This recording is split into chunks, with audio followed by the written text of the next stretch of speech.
Welcome back to the channel. Welcome back to the channel. So, with the transfer portal, I said portal, transfer portal, as well as NIL, college coaches to burn out faster.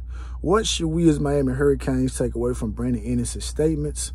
Should we give more credit to coaches who are coaching at good schools? Should we give them a little bit more credit on them actually getting recruits? And lastly, are the Miami Hurricanes truly slow playing the transfer portal, right? So, you can see in the thumbnail, I have a picture of Jim Harbaugh over there.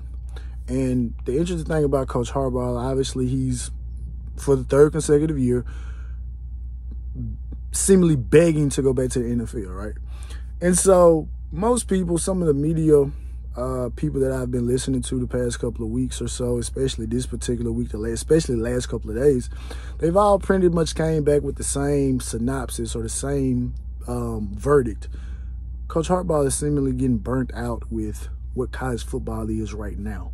He wants to go back to the NFL where things are a little bit more regulated, where things are a lot more smooth, where you're not having to do a lot of things. Because let's think about Coach Harbaugh. Let's think about his 7-year tenure. He came in hot, right? 2 consecutive 10-win seasons, satellite camps, bringing the vigor back to the Michigan men.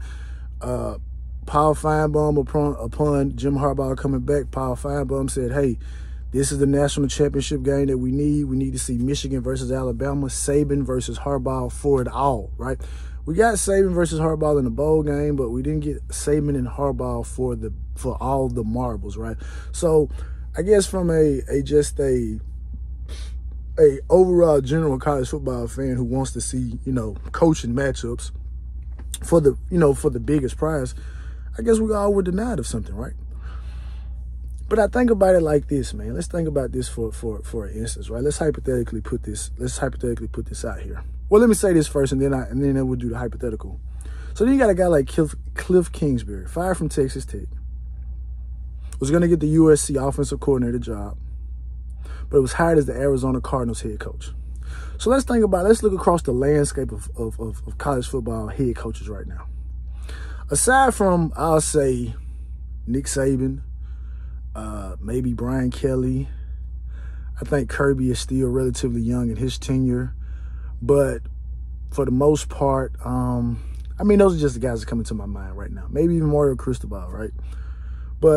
And Jimbo Fisher, right? Those are just random guys. But all of the top tier coaches, right? All of those guys, if Cliff Kingsbury can get an NFL job, then all of those guys, in my honest opinion, could get head coaching jobs in the NFL if those jobs were to come open. Just for the simple fact that they've run successful programs at the collegiate level, even though this does not equal success, right? Steve Spurrier didn't work out. Urban Meyer failed miserably. Nick Saban didn't work. But Pete Carroll worked. Jimmy Johnson worked. Obviously, it's a small list of guys, but, you never know, right? High risk, high reward. Cliff Kingsbury has not worked out, but they have brought a little excitement to Arizona. But just put that in there. You're not having to recruit anymore. So let's paint this hypothetical picture here, right? Let's say you just come off an 11-2 season, right? You just won a big bowl game. You and all your assistant. You're the head coach. You and all your assistant coaches are sitting around. You're talking about the guys that are returning. You're talking about, okay, these are the guys that we need to key on for early signing day. And then some of these guys, I think we're in good position, but we know they're gonna push it out to the other national signing day. So we need to get with the NIL collectives, and we can, see what we're gonna do. And you're doing all this. We need to get with compliance and all this good stuff like this. You need to do all this stuff. And in the middle of the meeting, a graduate assistant says, hey, coach, I got some important information. You were just talking about X, Y, and Z were returning. Well, X, Y, and Z and D, E, F, they all just entered the portal. What do you mean they just entered the portal? And so you got to think about it from a head coaching perspective. Yeah, I'm getting paid $9 million. I'm getting paid $10 million. I'm getting paid good money.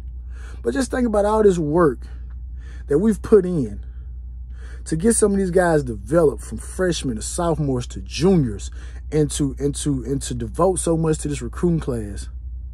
And for all that to just leave in one off season. And we won. We were winning. Just think about that. Now, I'm not saying this is the case for all schools, but just think about this. Guys are leaving. Don't know what they're leaving for. Most people would say they're leaving for NIL opportunities, but guys are leaving.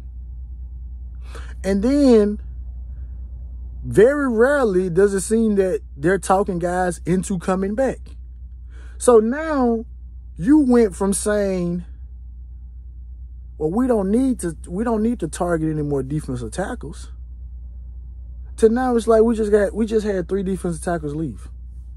That's what happened in Miami. We just had 3 defensive tackles leave. So now it's like, now we got to go to the portal. We got to see if we can find somebody in the portal. We got to see if we can make a last minute push to a high school guy. And it's not like an NFL situation where you kind of know, all right, this is the last year of his contract, so he may leave. So yeah, we need to get the draft board together. It's like, nah, we had no indication that he wanted to leave. None. He doesn't want to come back. He's literally a free agent. So imagine that on top of trying to make sure that guys are graduating and going to class, trying to make sure guys are not getting arrested and embarrassed in university, being a father figure to some of these kids and all that stuff. So you got all that, and then you got a family at home. And Coach Hayes and other people have talked about this so much more. Like, the NFL is just so laid back. You ain't got to deal with this. And I think about Coach Cristobal. And people talk about, he's a grinder. And I can see that, because I'm sure Coach Cristobal was not the most gifted athletically player, but I'm sure he grinded, overachiever. And that's his work ethic. And some people, they can work like that until they get old. But in such a high pressure situation right now, with things going on right now, and I'm not forecasting this for Coach Cristobal by any stretch, so don't think I'm saying it. But I think there could be more situations where you have a situation like an Urban Meyer. I don't know what Coach Richt's situation was, but I do think something like that could have probably been attributed to just the stress that was associated with being the head coach for the Georgia Bulldogs. Now, Coach Saban has been at the cutting edge of things because he's been the innovator. He brought in the analysts. He did all this particular stuff like this. So he may have found a way to compartmentalize all this stuff and delegate things so he doesn't have to be there. But when you're building something, especially right now,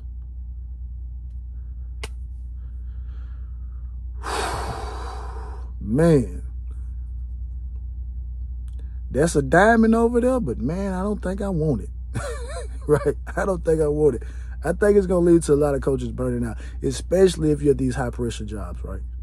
Right? And then also you got to worry about your assistant coaches leaving every year. So you got that on top of that, right? So anyway, moving on, Brandon Ennis. So somebody in the message board posted some comments Brandon Ennis made that he said, I guess he did an interview with On3, and On3 asked him about, well, what was, Miami's, pitch to you? And the pitch was, hey, we need some playmakers. I want you to come, play for the crib, come help build it back. And Brandon Ennis was basically like, show me. Show me. Would love to play at home. Friends and family, close proximity, come watch me play every Saturday. Love to do that. Show me. I don't want to be a guinea pig. And I've heard people say very, very great things about Brandon Ennis. So I feel like I don't feel like I'm stepping over boundaries by making this statement in terms of, I think Brandon Ennis is looking at this like any rational person would.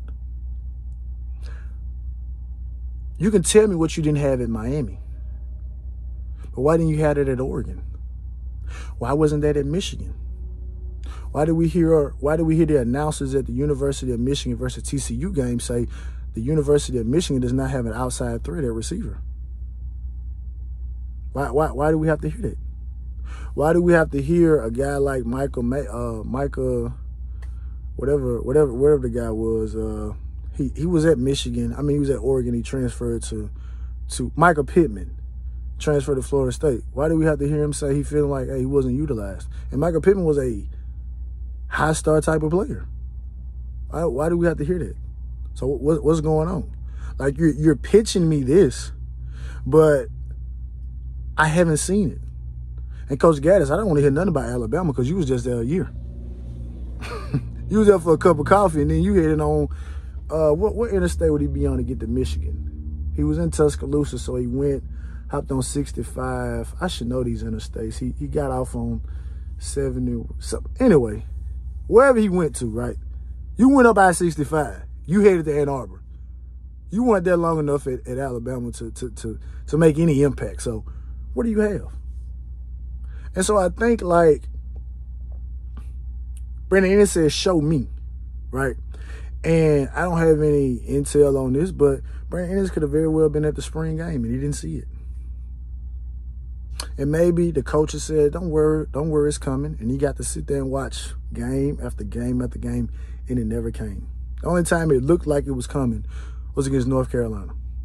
But prior to that, it didn't like it was going anywhere. Right? And so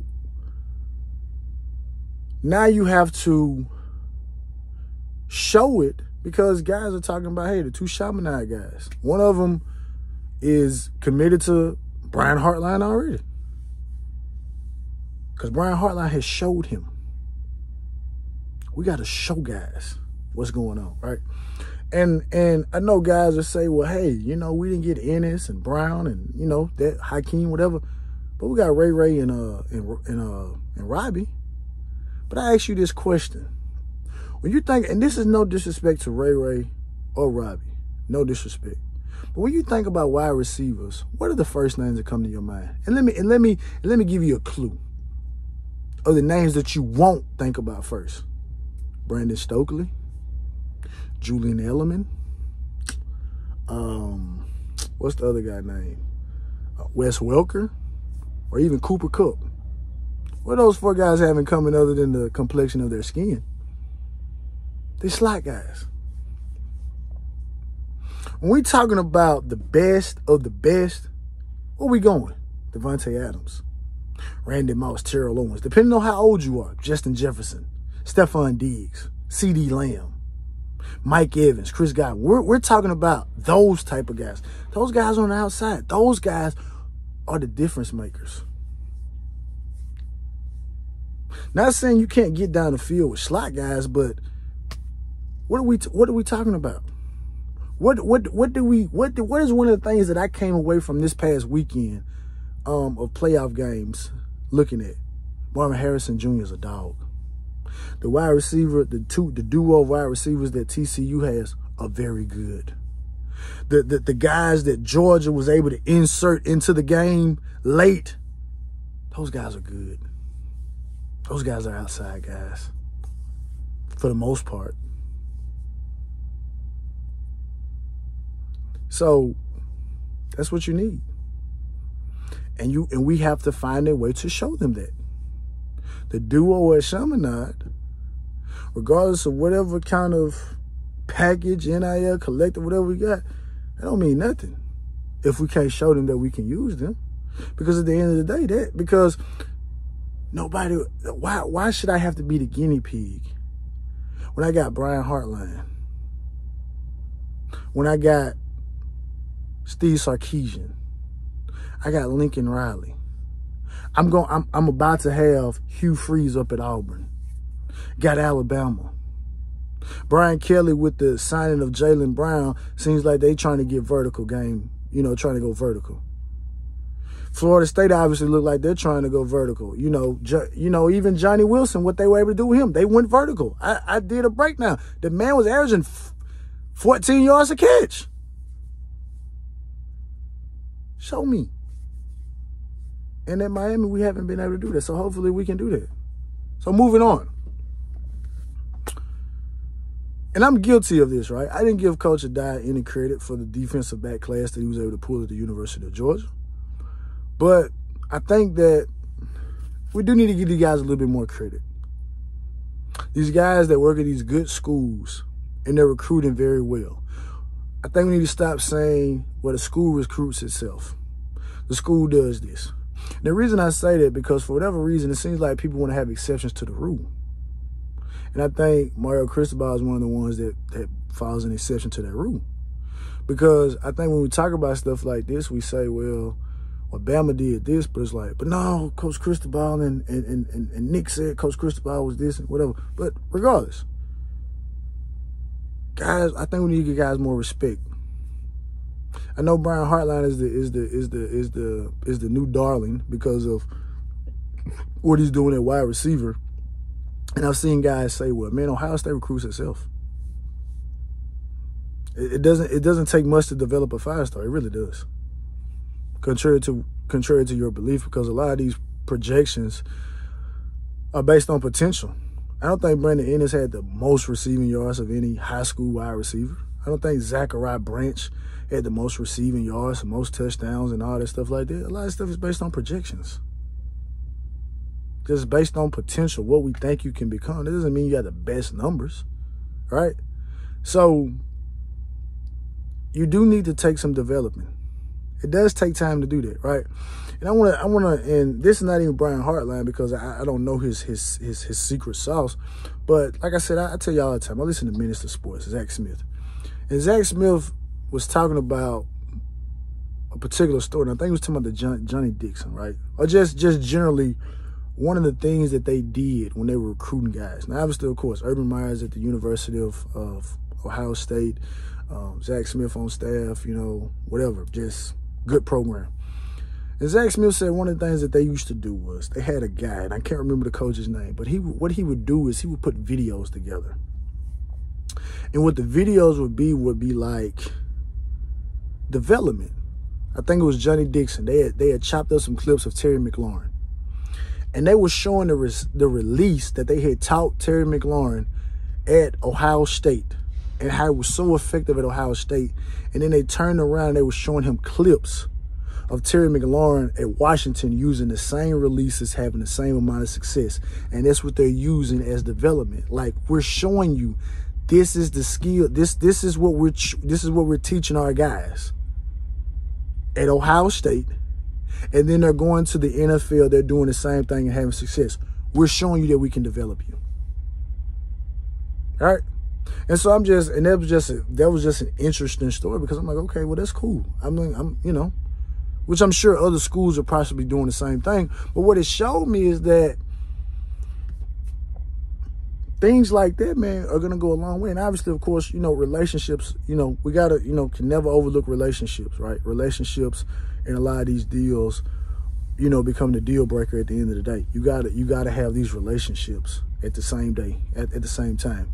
Because a lot of times, even though you think, just say Ohio State, you know, just for example, is a strong recruiting school, but that doesn't mean that you're going to bring in those guys. You still got to work. Right?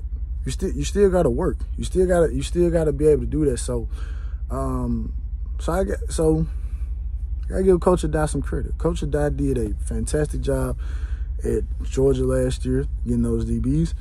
DVD has done a great job at getting guys when credit was going to other guys, because technically he wasn't an on-field staffer.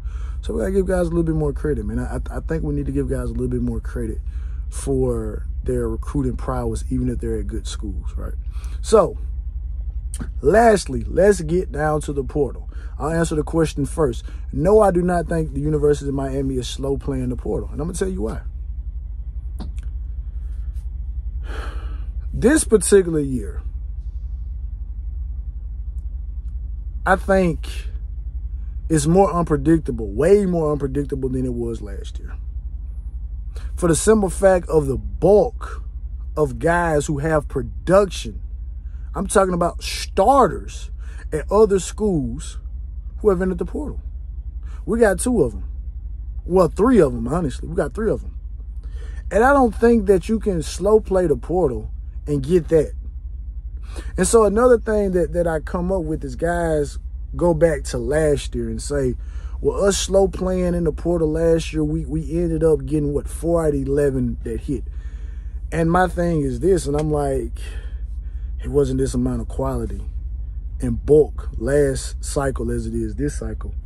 And then also seeing that nobody is being walked out to the plank in terms of tampering with guys, I wouldn't be so sure that the University of Miami staff is slow playing the portal. Because one of the things that I see a lot of people saying, and I say, I put some credence to that. I think that's true. When they say a lot of these big time guys that are leaving programs or going out in the portal, they're not just going out there just to go. I got production. I'm good. But maybe I got a text message. Maybe I got a phone call. Maybe I got something. And I ran it by my current location. They're like, no, we can't F with that. Gentleman's handshake, I'm out.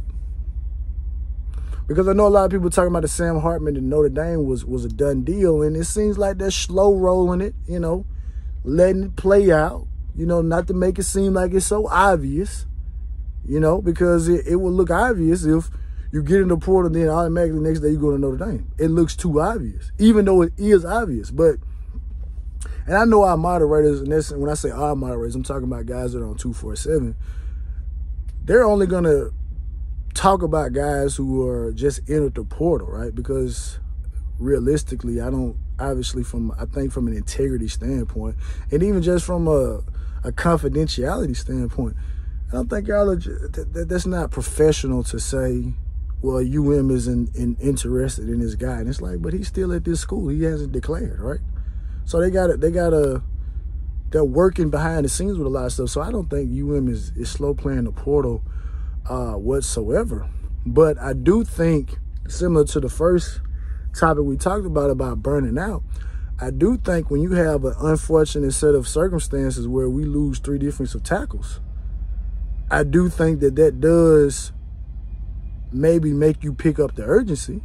I do think it does that. I do think, even though Rooster declared that he was leaving earlier in the year and said he was coming back, but then left again, I do think that does put a sense of urgency on some things. I do think that.